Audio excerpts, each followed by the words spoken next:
January 31st, 2023.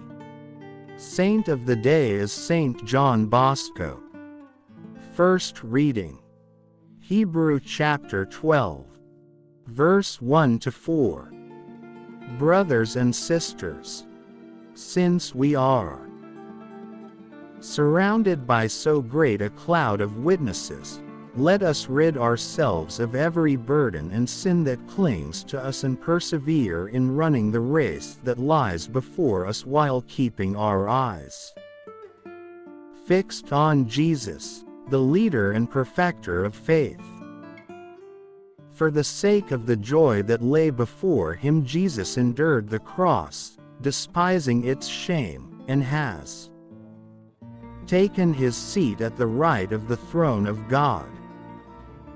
Consider how he endured such opposition from sinners, in order that you may not grow weary and lose heart.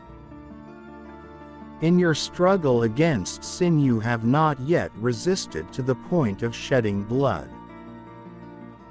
Responsorial Song.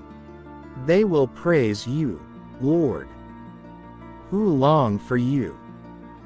Gospel. Mark chapter 5. Verse 21-43.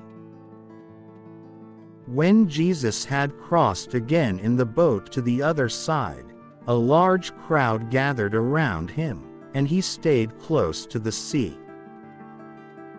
One of the synagogue officials, named Jairus, came forward. Seeing him, he fell at his feet and pleaded earnestly with him, saying, "My daughter is at the point of death. Please, come lay your hands on her that she may get well and live." He went off with him, and a large crowd followed him.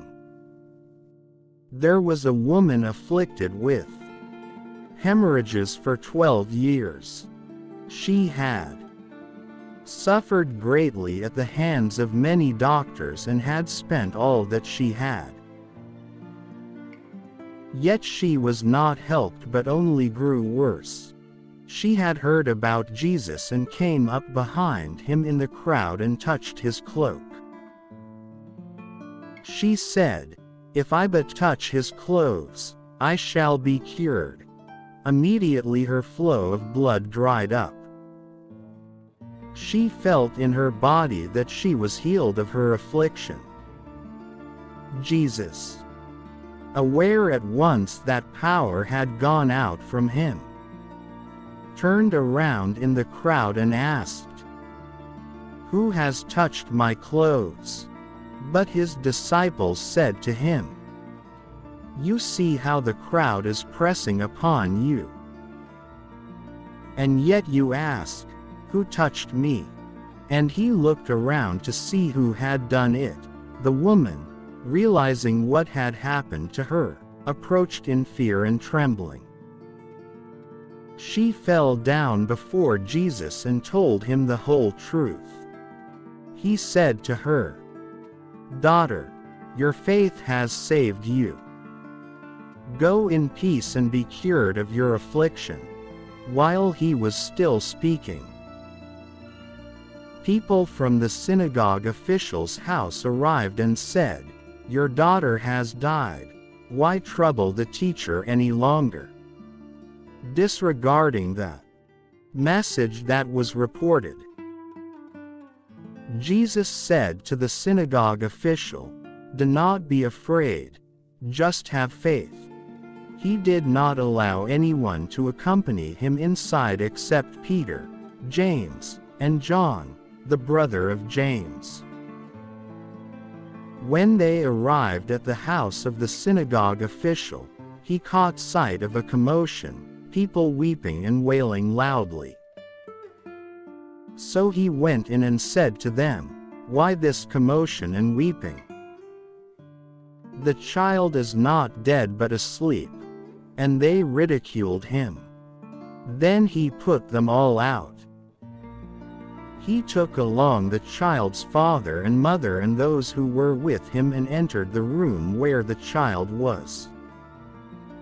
He took the child by the hand and said to her, Talitha cum, which means, little girl, I say to you, arise.